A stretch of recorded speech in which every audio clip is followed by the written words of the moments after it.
السلام علیکم ورحمۃ اللہ وبرکاتہ۔ تمام طرح کی تعریفیں اللہ تعالیٰ کے لیے ہیں جو تمام جہانوں کا رب ہے۔ بے شمار اور لا تعداد درود و سلام سرور کونین رحمت العالمین جناب محمد صلی اللہ علیہ وسلم پر۔ پیارے دوستو، کیسے ہیں آپ؟ امید ہے کہ آپ سب خیریت سے ہوں گے۔ میری دعا ہے کہ اللہ تعالیٰ آپ سب کو ہمیشہ خوش و خرم رکھے اور آپ سب کی مشکلات کو آسان فرمائے۔ اگر آپ کو میری ویڈیو اچھی لگے تو اسے لائک کر دیں اور چینل کو بھی سبسکرائب کر دیں اور ساتھ میں گھنٹی کے نشان کو بھی پریس کر دیں تاکہ میری ہر آئندہ آنے والی ویڈیو آپ تک پہنچ سکے۔ اب مزید وقت ضائع کیے بغیر اپنی آج کی ویڈیو شروع کرتے ہیں۔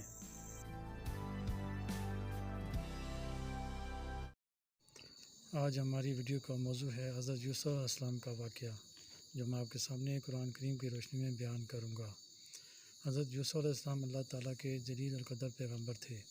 اللہ تعالیٰ نے انہیں بے پناہ حسن سے نوازا تھا اور انہیں خوابوں کی تعبیر کا علم بھی عطا کیا تھا۔ حضرت یوسف علیہ السلام حضرت اسحاق علیہ السلام کے بیٹے تھے۔ آپ صلی اللہ علیہ وسلم نے فرمایا، سب لوگوں میں زیادہ بزرگ حضرت یوسف ہیں، جن کے والد نبی تھے، جن کے دادا نبی تھے اور جن کے پردادا نبی اور خلیل تھے۔ ایک مرتبہ حضرت یوسف علیہ السلام نے خواب میں دیکھا کہ 11 ستارے، چاند اور سورج انہیں سجدہ کر رہے ہیں۔ مفسرین نے کہا ہے کہ یہاں 11 ستاروں سے مراد حضرت یوسف علیہ السلام کے 11 بھائی ہیں اور سورج چاند سے مراد آپ کے والد اور والدہ ہیں۔ حضرت یوسف علیہ السلام نے اس خواب کا ذکر حضرت یعقوب علیہ السلام سے کیا۔ حضرت یوسف علیہ السلام کا یہ خواب سن کر اس کی تعبیر کو سامنے رکھ کر حضرت یعقوب علیہ السلام نے تاکید کر دی کہ اسے بھائیوں کے سامنے نہ دہرانا، کیونکہ اس خواب کی تعبیر یہ ہے کہ بھائی آپ کے سامنے پس ہوں گے، یہاں تک کہ وہ آپ کی عزت اور تعظیم کے لیے آپ کے سامنے اپنی ہی بہت لاچاری اور عاجزی ظاہر کریں۔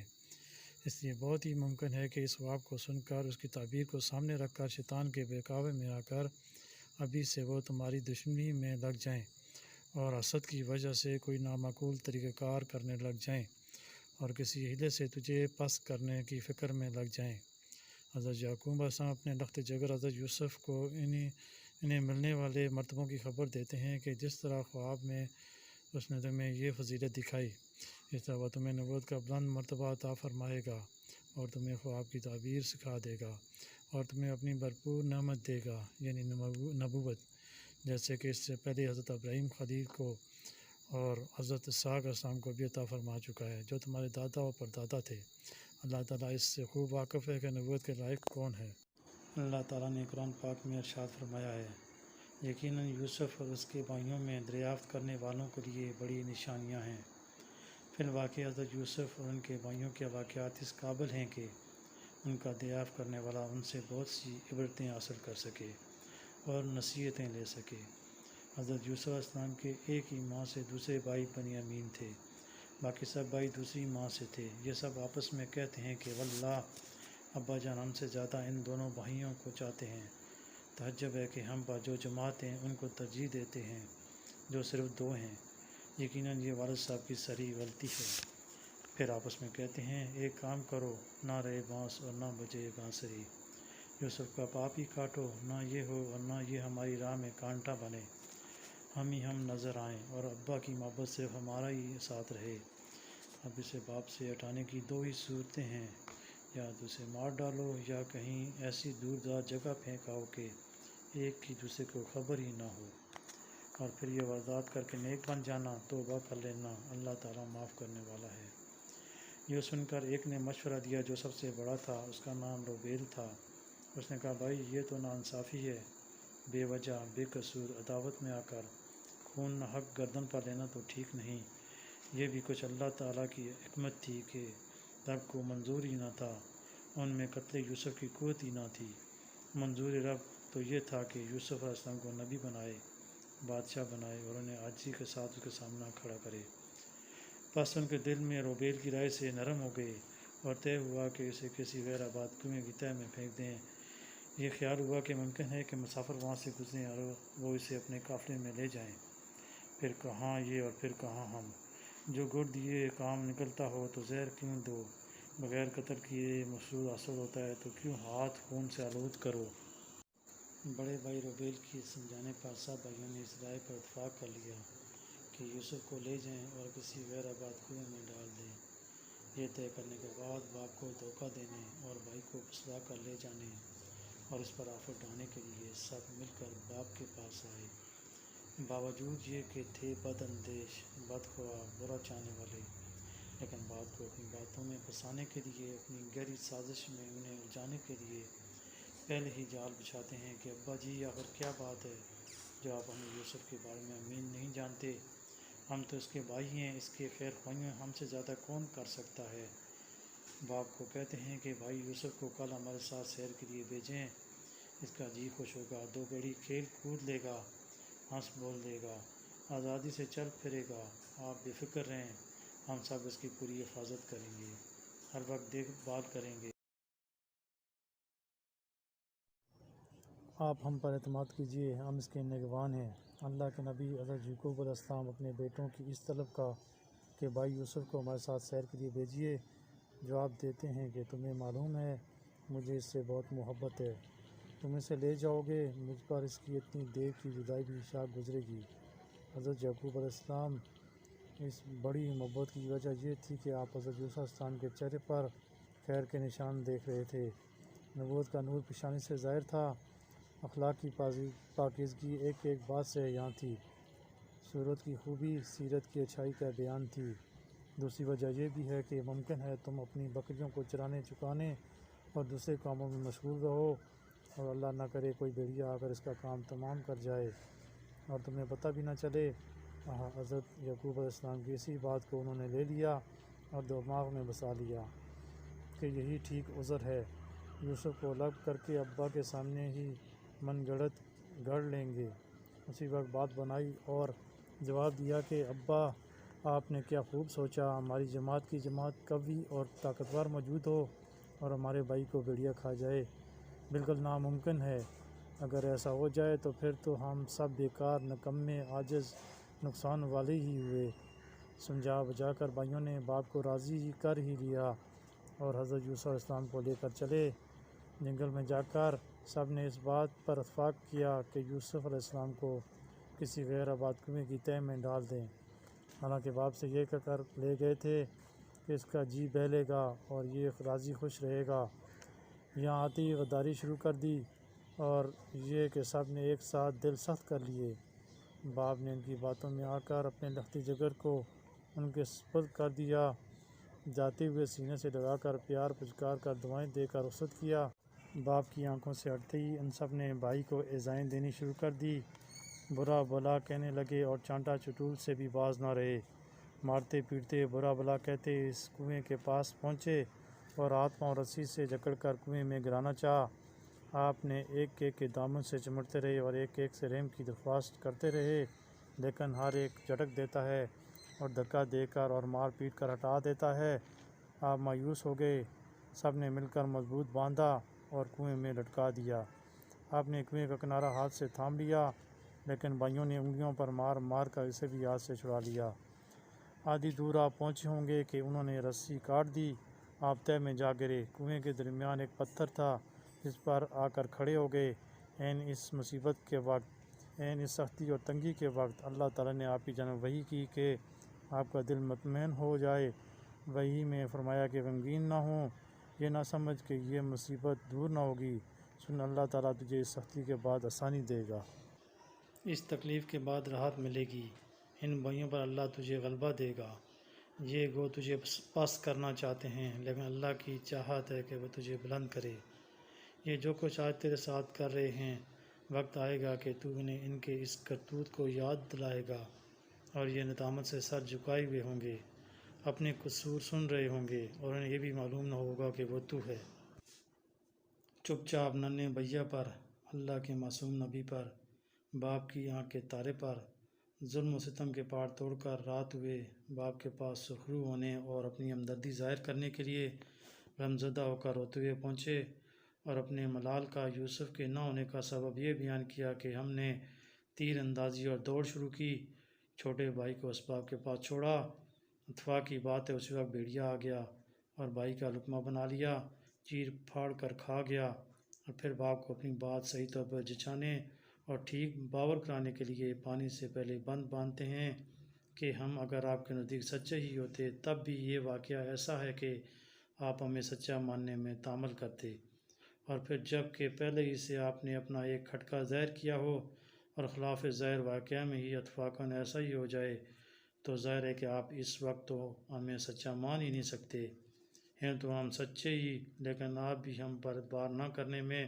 ایک حد تک حق بجانب ہیں، کیونکہ یہ واقعی ایسا انوکھا ہے، ہم خود حیران کے ہو کیا گیا، یہ تو تھا زبانی کھیل، ایک اور کام بھی اس کے ساتھ کر لائے تھے، یعنی بکری کے ایک بچے کو ذبح کر کے اس کے خون سے حضرت یوسف علیہ السلام کا پیرہن داغدار کر دیا کہ بطور شہادت کی ابا کے سامنے پیش کریں گے کہ دیکھو یہ ہیں یوسف بھائی کے خون کے دھبے ان کے کرتے پر، لیکن اللہ کی شان، چور کے پاؤں کہاں، سب کچھ تو کیا لیکن کرتا پھاڑنا بھول گئے، اس لیے باپ پر سب مکر کھل گیا، لیکن اللہ کے نبی السلام نے ضبط کیا اور صاف لفظوں میں گو نہ کہا، تاہم بیٹوں کو بھی پتہ چل گیا کہ ابا جی کو ہماری بات جچی نہیں، فرمایا کہ تمہارے دل نے یہ تو ایک بات بنا دی ہے، خیر میں تو تمہیں اس مذبوحی حرکت پر صبر کروں گا یہاں تک کہ اللہ تعالیٰ اپنے رحم کرم سے اس دکھ کو ٹال دے، تم جو ایک جھوٹی بات مجھ سے بیان کر رہے ہو اور ایک محال چیز پر مجھے یقین دلا رہے ہو، اس پر میں اللہ سے مدد طلب کرتا ہوں،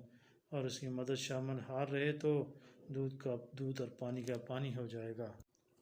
بھائی تو حضرت یوسف علیہ السلام کو کنویں میں ڈال کر چل دیے، یہاں 3 دن آپ کو اسی اندھیرے کنویں میں اکیلے گزر گئے، انہیں کنویں میں گرا کر بھائی تماشا دیکھنے کے لیے دن بھر اس کے آس پاس ہی پھرتے رہتے کہ دیکھیں وہ کیا کرتا ہے اور اس کے ساتھ کیا کیا جاتا ہے، قدرت اللہ کی کہ ایک قافلہ وہیں سے گزرا، انہوں نے اپنے سکے کو پانی کے لیے بھیجا، اس نے کنویں میں ڈول ڈالا، حضرت یوسف علیہ السلام نے اس کی رسی کو مضبوط تھام لیا اور بجائے پانی کے آپ باہر نکلے، وہ آپ کو دیکھ کر باغ باغ ہو گیا، رہ نہ سکا، بآواز بلند کہہ اٹھا کہ سبحان اللہ، یہ تو نوجوان بچہ آ گیا۔ حضرت یوسف علیہ السلام کے بھائی دیکھ رہے تھے، انہوں نے ان سکے کو بلا لیا، انہوں نے اونے پونے یوسف کو اس کے ہاتھ بیچ ڈالا، بھائی کو بیچ رہے ہیں اور وہ بھی کوڑیوں کے مول، چند درموں کے بدلے، یہ دام لے کر آپس میں بانٹ لیے، اتنا سب کچھ کرنے پر بھی صبر نہ ہوا، قافلے کے پیچھے ہو لیے اور ان سے کہنے لگے دیکھو اس غلام میں بھاگ نکلنے کی عادت ہے، اسے مضبوط باندھ دو کہیں یہ تمہارے ہاتھوں سے بھی بھاگ نہ جائے، اس طرح باندھے باندھے مصر تک پہنچے اور وہاں آپ کو بازار میں لے جا کر بیچنے لگے، اس وقت حضرت یوسف علیہ السلام نے فرمایا جو مجھے لے گا وہ خوش ہو جائے گا، پس شاہ مصر نے آپ کو خرید لیا، وہ تھا بھی مسلمان، جس نے آپ کو مصر میں خریدا، اللہ نے اس کے دل میں آپ کی عزت و وقار ڈال دی، اس نے آپ کے نورانی چہرے کا دیکھتے ہی سمجھ لیا کہ اس میں خیر و صلاح ہے، یہ مصر کا وزیر تھا، اس کا نام قطفیر تھا، یہ مصر کے خزانوں کا داروغہ تھا، عزیز مصر جس نے آپ کو خریدا تھا بہت اچھی طرح اولاد کے مصر رکھا ہوا تھا، اپنی گھر والی سے بھی تاکیداً کہا تھا کہ اسے کسی طرح کی تکلیف نہ ہو، عزت و اکرام سے اسے رکھو، اس عورت کا نام زلیخا تھا، زلیخا کی نیت میں کھوٹ آ جاتی ہے، جمال یوسف پر فریفتہ ہو جاتی ہے، دروازے بند کر کے بند سنور کر برے کام کی طرف یوسف علیہ السلام کو بلاتی ہے، لیکن حضرت یوسف علیہ السلام بڑی سختی کے ساتھ انتظار کر کے اسے مایوس کر دیتے ہیں، آپ فرماتے ہیں کہ تیرا خاوند میرا سردار ہے، اس وقت اہل مصر کے محاورے میں بڑوں کے لیے یہی لفظ بولا جاتا تھا، آپ فرماتے ہیں تمہارے خاوند کی مجھ پر مہربانی ہے، وہ میرے ساتھ اچھے سلوک اور احسان سے پیش آتا ہے، پھر کیسے ممکن ہے کہ میں ان کی خیانت کروں، حضرت یوسف علیہ السلام اپنے آپ کو بچانے کے لیے وہاں سے دروازے کی طرف دوڑے اور زلیخا آپ کو پکڑنے کے ارادے سے آپ کے پیچھے بھاگی، پیچھے سے کرتا اس کے ہاتھ میں آ گیا، زور سے اپنی طرف گھسیٹا، کرتا پیچھے سے پھٹ گیا اور دونوں دروازے پر پہنچ گئے، دیکھتے ہیں کہ عورت کا خاوند وہاں موجود ہے، اپنے خاوند کو دیکھتے ہی زلیخا نے چال چلی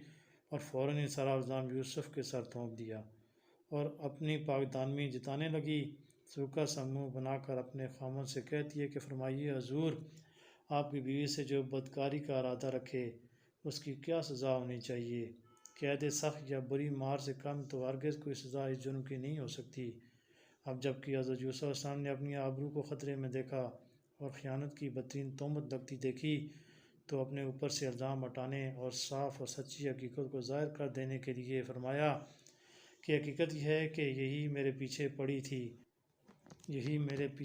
تھی، میرے بھاگنے پر مجھے پکڑ رہی تھی، یہاں تک کہ میرا کرتا بھی پھاڑ دیا۔ زلیخا کے قبیلے سے ایک گواہ نے گواہی دی اور ماں ثبوت و دلیل ان سے کہا کہ پھٹے ہوئے پیرہن کو دیکھ لو، اگر وہ سامنے کے رخ سے پھٹا ہوا ہے تو زلیخا سچی ہے اور یہ جھوٹا ہے، اور اگر پیرہن پیچھے سے پھٹا ہوا ہے تو زلیخا جھوٹی ہے اور یہ سچا ہے۔ یہ گواہ بڑا آدمی تھا، یہ عزیز مصر کا خاص آدمی تھا اور زلیخا کے چچا کا لڑکا تھا۔ زلیخا بادشاہ وقت ریان بن ولید کی بانجی تھی۔ بعض مفسرین کہتے ہیں کہ یہ ایک دودھ پیتا گہوارے میں جھولتا بچہ تھا۔ اسی تجویز کے مطابق جب زلیخا کے شوہر نے دیکھا تو حضرت یوسف علیہ السلام کے پیرہن کو پیچھے کی طرف سے پھٹا ہوا پایا۔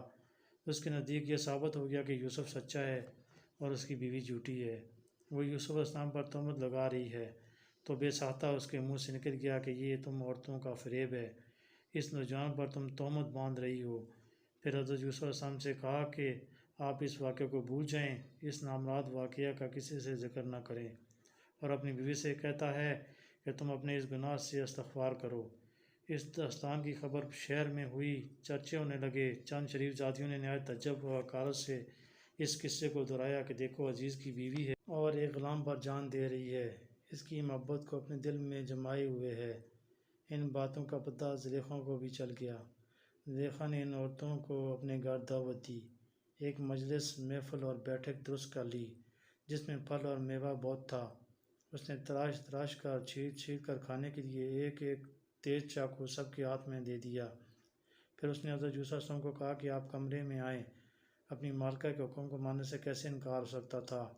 آپ کمرے میں آ گئے۔ عورتوں کی نگاہ جو آپ کے چہرے پر پڑی تو سب کی سب دہشت زدہ رہ گئیں، ہیبت و جلال اور رعب و حسن سے بے خود ہو گئیں، اور بجائے اس کے کہ ان کی تیز چلنے والی چھریوں سے پھل کٹتے، ان کے ہاتھ اور انگلیاں کٹنے لگیں اور انہیں احساس بھی نہ ہوا۔ لیکن جب حضرت یوسف علیہ السلام کمرے سے چلے گئے تب ہوش آیا اور تکلیف محسوس ہوئی، تب پتہ چلا کہ پھل کے بجائے ہاتھ کٹ رہے ہیں۔ زلیخا نے ان سے کہا کہ دیکھا ایک دفعہ کے دیدار نے تمہارا کیا حال کر دیا، پھر بتاؤ میرا کیا حال ہوگا؟ اور تو نے کہا واللہ یہ انسان نہیں، یہ تو فرشتہ ہے، اور فرشتہ بھی بڑے مرتبے والا، آج کے بعد ہم کبھی تمہیں ملامت نہ کریں گی۔ زلیخا نے کہا کہ اس کا حسن ایسا ہے کہ میں برداشت نہیں کر سکی اور اسے اپنی طرف مائل کرنے کی کوشش کی، لیکن یہ میرے قبضے میں نہیں آیا۔ پھر دھمکانے لگی کہ اگر میری بات یہ نہ مانے گا تو اسے قید خانہ بھگتنا پڑے گا اور میں اس کو بہت ذلیل کروں گی۔ اس وقت حضرت یوسف علیہ السلام نے ان کے اس ڈھونگ سے اللہ کی پناہ مانگی اور دعا کی کہ یا اللہ مجھے جیل خانہ جانا پسند ہے، مگر تو مجھے ان کے برے ارادوں سے محفوظ رکھ، ایسا نہ ہو کہ میں کسی برائی میں پھنس جاؤں۔ اے اللہ اگر تو مجھے بچا لے تو تب میں بچ سکتا ہوں، ورنہ مجھ میں اتنی قوت نہیں، مجھے اپنی کسی نفع و نقصان کا کوئی اختیار نہیں۔ تیری مدد اور تیرے رحم و کرم کے بغیر نہ میں کسی گناہ سے روک سکتا ہوں اور نہ کسی نیکی کو کر سکتا ہوں۔ اے اللہ میں تجھ سے مدد طلب کرتا ہوں، تجھ ہی پر بھروسہ رکھتا ہوں، تو مجھے میرے نفس کے حوالے نہ کر دے کہ میں ان عورتوں کی طرف جھک جاؤں اور جاہلوں میں سے ہو جاؤں۔ اللہ تعالیٰ نے آپ کی دعا قبول کر لی اور آپ کو بال بال بچا لیا۔ حضرت یوسف علیہ السلام کی پاک دامنی کا راز سب پر کھل گیا، لیکن تاہم ان لوگوں نے یہ مصلحت اسی میں دیکھی کہ کچھ مدت تک حضرت یوسف کو قید خانے میں رکھیں۔ اتفاق سے جس روز حضرت یوسف علیہ السلام کو جیل خانہ جانا پڑا، اسی دن بادشاہ کا ساقی اور نان بھائی بھی کسی جرم میں جیل خانے بھیج دیے گئے۔ ساقی کا نام بندار تھا اور نان بھائی کا نام بہلس تھا۔ ان پر الزام یہ تھا کہ انہوں نے کھانے پینے میں بادشاہ کو زہر دینے کی کوشش کی ہے۔ قید خانے میں بھی حضرت یوسف علیہ السلام کی نیکیوں کی کافی شہرت تھی۔ سچائی، ایمانداری، سخاوت، خوش خلقی، کثرت عبادت، اللہ ترسی، علم و عمل، تعبیر خواب، احسان و سلوک وغیرہ میں آپ مشہور ہو گئے تھے۔ جیل خانے کے قیدیوں کی بھلائی اور احسان، ان کی دلجوئی اور دلداری، ان کے بیماروں کی تیمارداری، خدمت اور دعا دارو بھی آپ کا تشخص تھا۔ یہ دونوں ہی ملازم حضرت یوسف علیہ السلام سے بہت ہی محبت کرنے لگے تھے۔ ایک دن کہنے لگے کہ حضرت ہمیں آپ سے بہت ہی محبت ہو گئی ہے۔ آپ نے فرمایا اللہ تمہیں برکت دے۔ دونوں نے ایک مرتبہ خواب دیکھا۔ ساقی نے دیکھا کہ وہ انگور کا شیرہ نچوڑ رہا ہے۔ یہ خواب بیان کر کے آرزو کی کہ آپ مجھے اس کی تعبیر بتلائیے۔ آپ نے فرمایا اس کی تعبیر یہ ہے کہ تمہیں 3 دن کے بعد جیل خانے سے آزاد کر دیا جائے گا اور تو اپنے کام پر بھی یعنی بادشاہ کی ساقی گری میں لگ جاؤ گے۔ دوسرے نے کہا جناب میں نے خواب دیکھا ہے کہ میں سر پر روٹی اٹھائے ہوئے ہوں اور پرندے آ کر اس میں سے کھا رہے ہیں۔ حضرت یوسف علیہ السلام نے اس کی خواب کی تعبیر یہ دی کہ اسے سولی دی جائے گی۔ حضرت یوسف علیہ السلام ساقی کو علیحدگی میں لے گئے تاکہ نان بھائی نہ سن لے، اور فرمایا کہ بادشاہ کے سامنے میرا ذکر بھی کر دینا، لیکن وہ اس بات کو بالکل ہی بھول گیا۔ یہ بھی ایک شیطانی چال ہی تھی جس سے یوسف علیہ السلام کئی سال تک قید خانے میں رہے۔ قدرت الہی نے یہ مقرر کر رکھا تھا کہ حضرت یوسف علیہ السلام قید خانے سے بعزت و اکرام کے ساتھ نکلیں۔ اس لیے قدرت نے یہ سبب بنایا کہ بادشاہ مصر نے ایک خواب دیکھا۔ اس نے ایک دربار منعقد کیا اور تمام امراء اور رؤساء، کہان، منجم اور علماء کی خواب کی تعبیر بیان کرنے والوں کو جمع کیا، سب سے تعبیر دریافت کی، اور سب نے لاچار ہو کر ٹال دیا کہ یہ کوئی باقاعدہ لائق تعبیر سچا خواب نہیں جس کی تعبیر ہو سکے، یہ تو یوں ہی پریشان اور مخلوط خیالات ہیں، اس کی تعبیر ہم نہیں جانتے۔ اس وقت شاہی ساقی کو حضرت یوسف علیہ السلام یاد آ گئے کہ وہ تعبیر خواب کے پورے ماہر ہیں، اور اس نے سب کے سامنے کہا کہ اگر آپ کو اس کی تعبیر سننے کا شوق ہے تو مجھے اجازت دو، یوسف علیہ السلام جو قید خانے میں ہیں ان کے پاس جاؤں اور ان سے دریافت کر آؤں۔ سب نے اسے منظور کیا اور اسے یوسف علیہ السلام کے پاس بھیجا۔ اس نے حضرت یوسف علیہ السلام سے کہا کہ بادشاہ نے اس طرح کا ایک خواب دیکھا ہے، اسے تعبیر کا اشتیاق ہے، تمام دربار بھرا ہوا ہے، سب کی نگاہیں لگی ہوئی ہیں، آپ مجھے تعبیر بتلا دیں۔ حضرت یوسف علیہ السلام نے اسے خواب کی تعبیر بتلا دی اور ساتھ ہی تدبیر بھی بتا دی۔ فرمایا کہ 7 فربے گائیوں سے مراد یہ ہے کہ 7 سال تک برابر حاجت کے مطابق بارش برستی رہے گی، خوب ترسالی ہوگی، غلہ کھیت باغات خوب پھلیں گے، یہی مراد 7 ہری بالیوں سے ہے۔ اب تدبیر بھی بتا دی کہ ان 7 برسوں میں جو اناج غلہ نکلے اسے بطور ذخیرے کے جمع کر لینا اور رکھنا بھی بالوں اور خوشوں سمیت، تاکہ سڑے گلے نہیں، خراب نہ ہو۔ ہاں اپنے کھانے کی ضرورت کے مطابق اس میں سے لے لینا، لیکن خیال رہے کہ زیادہ نہ لیا جائے، صرف حاجت کے مطابق ہی نکالا جائے۔ ان 7 برسوں کے گزرتے ہی اب جو قید سالیاں شروع ہوں گی وہ برابر 7 سال تک متواتر رہیں گی، نہ بارش برسے گی اور نہ پیداوار ہوگی۔ یہی مراد ہے 7 دبلی گائیوں اور 7 خوشوں سے ہے کہ ان 7 برسوں میں وہ جمع شدہ ذخیرہ تم کھاتے پیتے رہو گے۔ یاد رکھنا ان میں کوئی غلہ کھیتی نہ ہوگی، وہ جمع شدہ ذخیرہ ہی کام آئے گا، تم دانے بو گے لیکن پیداوار کچھ نہ ہوگی۔ آپ نے خواب کی پوری تعبیر دے کر ساتھ ہی یہ خوشخبری بھی سنا دی کہ ان 7 خوش سالیوں کے بعد جو سال آئے گا وہ بڑی برکتوں والا ہوگا، خوب بارشیں برسیں گی اور تنگی دور ہو جائے گی اور خوب غلے اور کھیتیاں ہوں گی، رہر پہل ہو جائے گی اور لوگ حسب عادت انگور کا شیرہ نچوڑیں گے اور جانوروں کے تن دودھ سے لبریز ہو جائیں گے کہ خوب دودھ نکالیں اور پئیں۔ خواب کی تعبیر معلوم کر کے جب قاصد پلٹا اور اس نے بادشاہ کو تمام حقیقت سے مطلع کیا تو بادشاہ کو اپنے خواب کی تعبیر پر یقین آ گیا، ساتھ ہی اسے یہ بھی معلوم ہو گیا کہ حضرت یوسف علیہ السلام بڑے ہی عالم و فاضل شخص ہیں۔ خواب کی تعبیر میں تو آپ کو کمال حاصل ہے اور ساتھ ہی اعلیٰ اخلاق والے، حسن تدبیر والے اور خلق اللہ کا نفع چاہنے والے اور محض بے طمع شخص ہیں۔ اب اسے شوق ہوا کہ خود آپ سے ملاقات کرے۔ اسی وقت حکم دیا، جاؤ حضرت یوسف علیہ السلام کو جیل خانے سے آزاد کر کے میرے پاس لے آؤ۔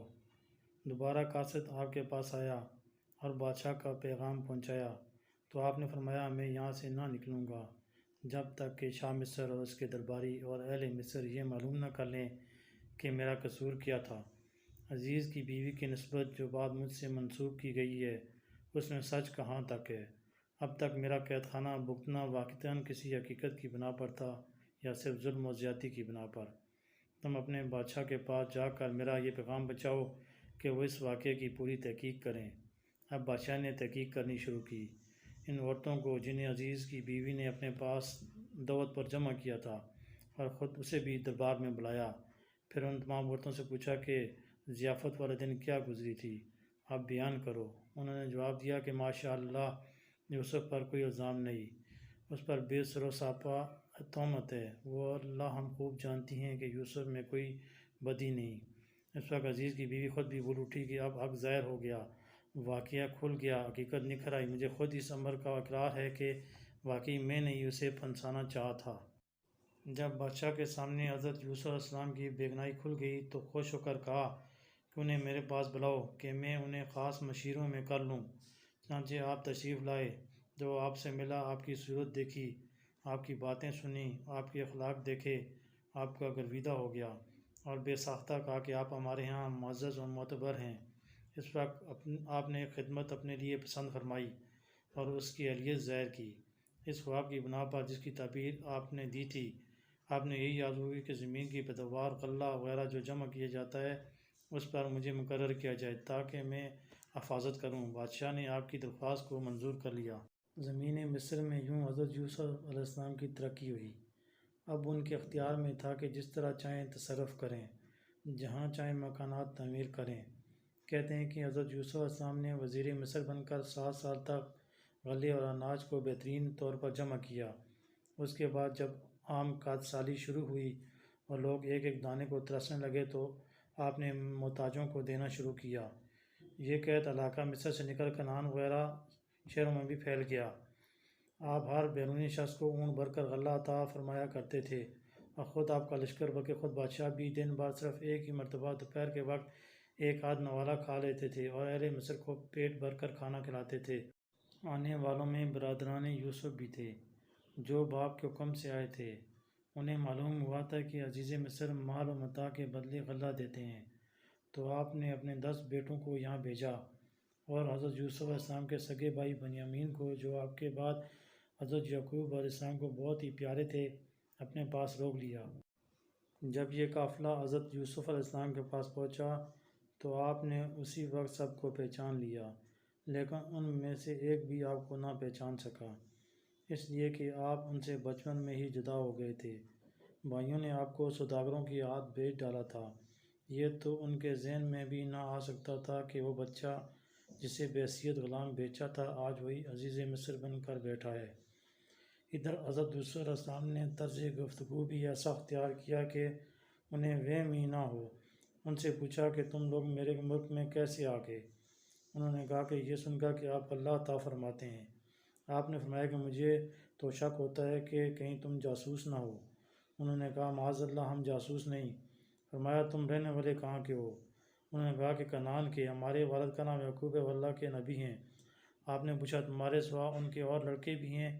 انہوں نے کہا ہاں، ہم 12 بھائی تھے، ہم میں جو سب سے چھوٹا تھا اور ہمارے باپ کی آنکھوں کا تارا تھا وہ تو ہلاک ہو گیا، اس کا ایک بھائی اور ہے، اسے باپ نے ہمارے ساتھ نہیں بھیجا بلکہ اپنے پاس ہی روک لیا ہے کہ اس سے ذرا آپ کو اطمینان و تسلی رہے۔ ان باتوں کے بعد آپ نے حکم دیا کہ انہیں سرکاری مہمان سمجھا جائے اور ہر طرح کی خاطر مطالعت کی جائے اور اچھی جگہ ٹھہرایا جائے۔ اب جب انہیں غلہ دیا جانے لگا اور ان کے تھیلے بھر دیے گئے اور جتنے جانور ان کے ساتھ تھے وہ جتنا غلہ اٹھا سکتے بھر دیا، تو فرمایا دیکھو، اپنی صداقت کے اظہار کے لیے اپنے اس بھائی جسے تم اس مرتبہ اپنے ساتھ نہ لائے، اب اگر آؤ تو لیتے آنا۔ دیکھو میں نے تم سے اچھا سلوک کیا ہے اور تمہاری بڑی خاطر تواضع کی ہے۔ اس طرح رغبت لا کر پھر دھمکا بھی دیا کہ اگر دوبارہ آنے میں اپنے بھائی کو ساتھ نہ لائے تو میں تمہیں ایک بھی دانہ اناج کا نہ دوں گا، بلکہ تمہیں اپنے نزدیک بھی نہیں آنے دوں گا۔ انہوں نے وعدہ کیا کہ ہم کوشش کریں گے کہ اپنے بھائی کو ساتھ لائیں تاکہ بادشاہ کے سامنے ہم جھوٹے نہ پڑیں۔ جب بھائی کوچ کی تیاری کرنے لگے تو حضرت یوسف علیہ السلام نے اپنے چالاک چاکروں کو اشارہ کیا کہ جو اسباب یہ لائے تھے اور جس کے عوض انہوں نے ہم سے غلہ لیا ہے وہ انہیں واپس کر دو، لیکن اس خوبصورتی سے کہ انہیں معلوم تک نہ ہو۔ ان کے کجاووں اور بوروں میں ان کی تمام چیزیں رکھ دو۔ ممکن ہے کہ اس کی وجہ یہ ہو کہ آپ کے خیال میں ہو کہ اب گھر میں کیا ہوگا جسے لے کر یہ غلہ لینے کے لیے آئیں۔ باپ کے پاس پہنچ کر انہوں نے کہا اب ہمیں تو غلہ مل نہیں سکتا تا وقت کہ آپ ہمارے ساتھ ہمارے بھائی کو نہ بھیجیں، اگر اسے ساتھ کر دیں تو البتہ مل سکتا ہے۔ آپ بے فکر رہیے، ہم اس کی نگہبانی کر لیں گے۔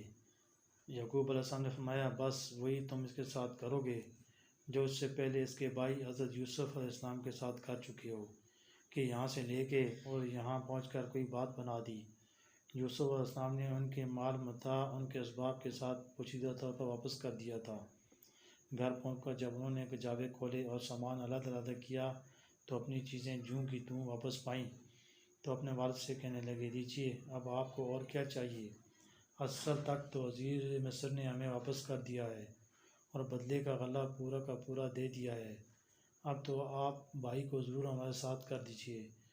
تو ہم خاندان کے لیے غلہ بھی لائیں گے اور بھائی کی وجہ سے ایک اونٹ کا بوجھ اور بھی مل جائے گا، کیونکہ عزیز مصر ہر شخص کو ایک اونٹ کا بوجھ ہی دیتے ہیں، اور آپ کو اسے ہمارے ساتھ کرنے میں تعمل کیوں ہے؟ ہم اس کی دیکھ بھال اور نگہداشت پوری طرح کریں گے۔ حضرت یعقوب علیہ السلام ان تمام باتوں کے جواب میں فرماتے ہیں کہ جب تک حلفیہ اقرار نہ کرو کہ اپنے اس بھائی کو اپنے ہمراہ مجھ تک واپس پہنچاؤ گے، میں اسے تمہارے ساتھ نہیں بھیجوں گا۔ ہاں، یہ اور بات ہے کہ تم سب ہی گر جاؤ اور چھوٹ نہ سکو۔ چنانچہ بیٹوں نے اللہ کو بیچ میں رکھ کر مضبوط عہد و پیمان کیا۔ اب حضرت یعقوب علیہ السلام نے فرمایا کہ ہماری اس گفتگو کا اللہ وکیل ہے۔ اپنے پیارے بچے کو ان کے ساتھ کر دیا، اس لیے کہ قید کے مارے غلے کی ضرورت تھی اور بغیر بھیجے چارہ نہ تھا۔ بنیامین، جو کہ حضرت یوسف علیہ السلام کے سگے بھائی تھے، اسے لے کر جب دوسرے بھائی مصر پہنچے، آپ نے انہیں سرکاری مہمان خانے میں ٹھہرایا، بڑی عزت و تکریم کی اور صلہ اور انعام و اکرام دیا۔ اپنے بھائی سے تنہائی میں فرمایا کہ میں تیرا بھائی یوسف ہوں، اللہ نے مجھ پر انعام و اکرام فرمایا ہے۔ اب تمہیں چاہیے کہ بھائیوں نے جو سلوک میرے ساتھ کیا ہے اس کا رنج نہ کرو اور اس حقیقت کو بھی ان پر نہ کھولو۔ میں کوشش میں ہوں کہ کسی نہ کسی طرح تمہیں اپنے پاس روک لوں۔ جب آپ اپنے بھائیوں کو حسب عادت ایک ایک اونٹ غلہ دینے لگے اور ان کا اسباب لدنے لگا، تو اپنے چالاک ملازموں کو چپکے سے اشارہ کر دیا کہ سونے کا شاہی کٹورا بنیامین کے اسباب میں چپکے سے رکھ دیں۔ پس آپ کے ملازمین نے ہوشیاری سے وہ پیالہ آپ کے بھائی حضرت بنیامین کی خورجی میں رکھ دیا۔ جب یہ چلنے لگے تو سنا کہ پیچھے سے منادی ندا کرتا آ رہا ہے کہ قافلے والوں، تم چور ہو۔ ان کے کان کھڑے ہو گئے، وہ رک گئے اور پوچھا کہ آپ کی کیا چیز کھو گئی ہے؟ جواب ملا کہ شاہی پیمانہ جس سے اناج ناپا جاتا تھا۔ سنو، شاہی اعلان ہے کہ اس کے ڈھونڈنے والے کو ایک بوجھ غلہ ملے گا اور میں خود ضامن ہوں۔ اپنے اوپر چوری کی تہمت سن کر برادران یوسف کے کان کھڑے ہو گئے اور کہنے لگے، تم ہمیں جان چکے ہو، ہم ایسے نہیں کہ چوریاں کرتے پھریں۔ شاہی ملازموں نے کہا، اچھا، اگر پیمانے کا چور تم میں سے ہی کوئی ہو، تم جھوٹے پڑو تو اس کی سزا کیا ہونی چاہیے؟ جواب دیا کہ دین ابراہیم کے مطابق اس کی سزا یہ ہے کہ اس شخص کو سپرد کر دیا جائے جس نے مال چرایا ہے۔ ہماری شریعت کا یہی فیصلہ ہے۔ حضرت یوسف علیہ السلام کا مطلب پورا ہو گیا۔ آپ نے حکم دیا کہ ان کی تلاشی لی جائے۔ چنانچہ پہلے دوسرے بھائیوں کے سامان کی تلاشی لی گئی، حالانکہ معلوم تھا کہ ان کی خورجیاں خالی ہیں، لیکن صرف اس لیے کہ انہیں اور دوسرے لوگوں کو شک نہ ہو، یوسف علیہ السلام نے ایسا کیا۔ جب بھائیوں کی تلاشی ہو چکی اور پیمانہ نہ ملا، تو اب بنیامین کے اسباب کی تلاشی شروع ہوئی۔ چونکہ ان کے اسباب میں کھویا تھا، اسی لیے اس میں سے ہی نکلنا تھا۔ نکلتے ہی حکم دیا کہ انہیں روک لیا جائے۔ یہ تھی وہ ترکیب جو اللہ تعالیٰ نے حضرت یوسف علیہ السلام کو سکھائی تھی، کیونکہ شاہ مصر کے قانون کے مطابق تو باوجود چور ہونے کے بنیامین کو حضرت یوسف علیہ السلام اپنے پاس نہیں رکھ سکتے تھے، لیکن چونکہ بھائی خود یہی فیصلہ کر چکے تھے، اس لیے یہی فیصلہ حضرت یوسف علیہ السلام نے جاری کر دیا۔ آپ کو معلوم تھا کہ شرع ابراہیمی کا فیصلہ چور کی بابت کیا ہے، اس لیے بھائیوں سے پہلے ہی منوا لیا تھا۔ بھائی کے شلیتے میں سے پیمانے کا نکلنا دیکھ کر بات بنا دی کہ دیکھو، اس نے چوری کی تھی اور یہی اس کے بھائی یوسف نے کیا تھا۔ بھائی یوسف نے بھی ایک مرتبہ اس سے پہلے چوری کی تھی۔ وہ واقعہ یہ تھا کہ اپنے نانا کا بت چپکے سے اٹھا لائے تھے اور اسے توڑ دیا تھا۔ حضرت یوسف علیہ السلام نے چپکے سے اپنے دل میں کہا کہ تم بڑے خانہ خراب لوگ ہو، اس کے بھائی کی چوری کا حال اللہ خوب جانتا ہے۔ جب بنیامین کے پاس سے شاہی پیمانہ برآمد ہوا اور ان کے اپنے اقرار کے مطابق وہ شاہی قیدی ٹھہر چکے، تو اب انہیں رنج ہونے لگا۔ عزیز مصر کی منتیں کرنے لگے اور اسے رحم دلانے کے لیے کہا کہ ان کے والد ان کے بڑے دل دادا ہیں، ضعیف اور بوڑھے شخص ہیں، ان کا ایک سگا بھائی پہلے ہی گم ہو چکا ہے جس کے صدمے سے وہ پہلے ہی نڈال ہیں۔ اب جو یہ سنیں گے تو ڈر ہے کہ زندہ نہ بچ سکیں۔ آپ ہم میں سے کسی کو ان کے قائم مقام اپنے پاس رکھ لیں اور اسے چھوڑ دیں۔ آپ بڑے محسن ہیں، اتنی عرض ہماری قبول فرما لیں۔ حضرت یوسف علیہ السلام نے جواب دیا کہ بھلا یہ سنگ دلی اور ظلم کیسے ہو سکتا ہے کہ کرے کوئی اور بھرے کوئی؟ چور کو روکا جائے گا، نہ کہ شاہ کو۔ نہ کردہ گناہ کی سزا دینا اور گناہ گار کو چھوڑ دینا یہ تو صریح ناانصافی اور بدسلوکی ہے۔ جب برادران یوسف بھائی کے چھٹکارے سے مایوس ہو گئے، انہیں اس بات نے شش و پنج میں ڈال دیا کہ ہم والد سے سخت عہد و پیمان کر کے آئے ہیں کہ بنیامین کو آپ کے حضور میں پہنچا دیں گے، اب یہاں سے یہ کسی طرح چھوٹ نہیں سکتے۔ الزام ثابت ہو چکا، ہماری اپنی رائے کے مطابق وہ شاہی قیدی ٹھہر چکے، اب بتاؤ کیا کیا جائے۔ اس آپس کے مشورے میں بڑے بھائی نے اپنا خیال ان لفظوں میں ظاہر کیا کہ تمہیں معلوم ہے کہ اس زبردست ٹھوس وعدے کے بعد جو ہم ابا جان سے کر آئے ہیں، اب انہیں منہ دکھانے کے قابل تو نہیں رہے، نہ یہ ہمارے بس کی بات ہے کہ کسی طرح بنیامین کو شاہی قید سے آزاد کرا لیں۔ پھر اس وقت ہمیں اپنا پہلا قصور اور نادم کر رہا ہے جو حضرت یوسف علیہ السلام کے بارے میں ہم سے اس سے پہلے سرزد ہو چکا ہے۔ بس اب میں تو یہیں رک جاتا ہوں، یہاں تک کہ یا تو والد صاحب میرا قصور معاف کر کے مجھے اپنے پاس حاضر ہونے کی اجازت دیں، یا اللہ تعالیٰ مجھے کوئی فیصلہ سجھا دے کہ میں یا تو لڑ بڑھ کر اپنے بھائی کو لے جاؤں، یا اللہ تعالیٰ کوئی اور صورت بنا دے۔ اس بھائی کا نام روبیل تھا۔ یہ وہی تھا جب بھائیوں نے حضرت یوسف علیہ السلام کو قتل کرنا چاہا تو اس نے روکا تھا۔ اب یہ اپنے بھائی کو مشورہ دیتا ہے کہ تم ابا جی کے پاس جاؤ، انہیں حقیقت حال سے مطلع کرو، ان سے کہو کہ ہمیں کیا خبر تھی کہ بنیامین چوری کر لے گا اور چوری کا مال اس کے پاس سے برآمد ہوا ہے۔ ہم سے تو مسئلے کی حیثیت پوچھی گئی، ہم نے بیان کر دی۔ آپ کو ہماری بات کا یقین نہ ہو تو اہل مصر سے دریافت فرما لیں، جس قافلے کے ساتھ ہم آئے ہیں ان سے پوچھ لیں کہ ہم نے صداقت، امانت اور حفاظت میں کوئی کسر نہ چھوڑی، اور جو کچھ ہم عرض کر رہے ہیں وہ بالکل راستی پر مبنی ہے۔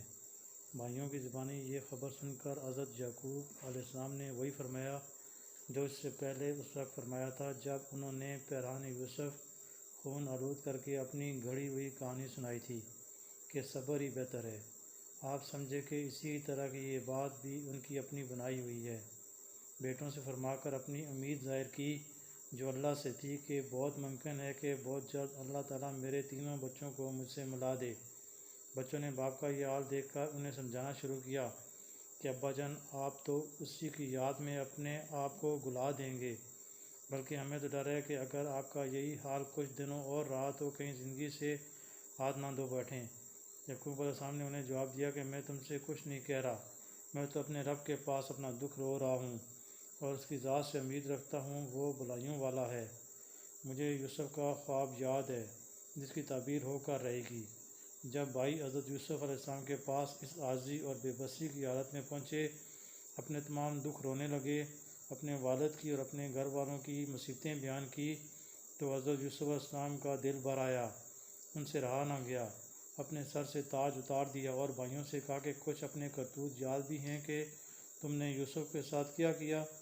اب بھائی چونک پڑے، کچھ اس وجہ سے کہ تاج اتارنے کے بعد پیشانی کی نشانی دیکھ لی، اور کچھ اس قسم کے سوالات، کچھ حالات، کچھ اگلے واقعات کے سامنے آ گئے۔ تاہم اپنا شک دور کرنے کے لیے پوچھا کہ آپ ہی یوسف ہیں؟ آپ نے اس سوال کے جواب میں صاف کہہ دیا، ہاں میں یوسف ہوں اور یہ میرا سگا بھائی ہے۔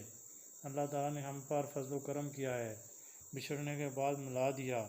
اب تو بھائیوں نے یوسف علیہ السلام کی فضیلت اور بزرگی کا اقرار کر لیا۔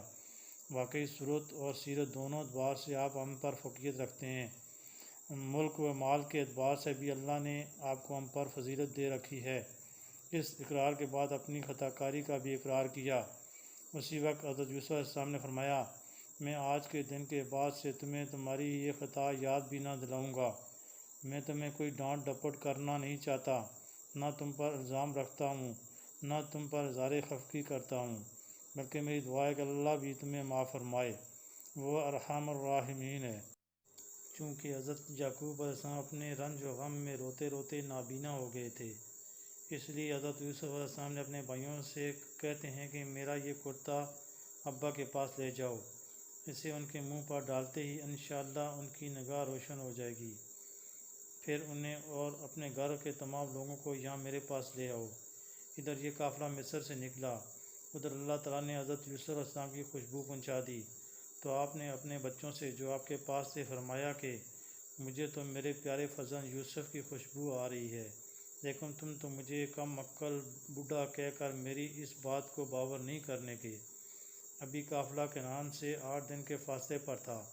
بحکم الہی ہوا نے حضرت یعقوب علیہ السلام کو حضرت یوسف علیہ السلام کے پیران کی خوشبو پہنچا دی۔ اس وقت حضرت یوسف علیہ السلام کی گمشدگی کی مدت 80 سال گزر چکی تھی اور قافلہ 80 فرسخ آپ سے دور تھا۔ بھائیوں نے کہا، آپ تو یوسف کی محبت میں غلطی میں پڑے ہوئے ہیں، نہ غم آپ کے دل سے دور ہو اور نہ آپ کو تسلی ہو۔ پیرہان یوسف حضرت یعقوب علیہ السلام کے بڑے صاحبزادے روبیل لائے تھے، آتے ہی باپ کے منہ پر ڈالا۔ اسی وقت حضرت یعقوب علیہ السلام کی آنکھیں کھل گئیں اور بچوں سے کہنے لگے، دیکھو میں تو ہمیشہ تم سے کہا کرتا تھا کہ اللہ کی وہ باتیں میں جانتا ہوں جن سے تم محض بے خبر ہو۔ میں تم سے کہا کرتا تھا کہ اللہ تعالیٰ میرے یوسف کو ضرور مجھ سے ملائے گا۔ ابھی تھوڑے دنوں کا ذکر ہے کہ میں نے تم سے کہا تھا کہ مجھے آج میرے یوسف کی خوشبو آ رہی ہے۔ یعقوب علیہ السلام اور ان کا تمام گھرانہ کنعان سے مصر کی طرف روانہ ہو گیا۔ جب مصر کے قریب پہنچے تو حضرت یوسف علیہ السلام نے آپ کا استقبال کیا۔ اب شہر میں داخل ہونے کے بعد آپ نے اپنے والدین کو اپنے پاس جگہ دی اور انہیں اونچے تخت پر بٹھایا۔ اسی وقت ماں باپ بھی اور 11 بھائی سب کے سب آپ کے سامنے سجدے میں گر پڑے۔ آپ نے فرمایا، ابا جی لیجئے، میرے خواب کی تعبیر ظاہر ہو گئی۔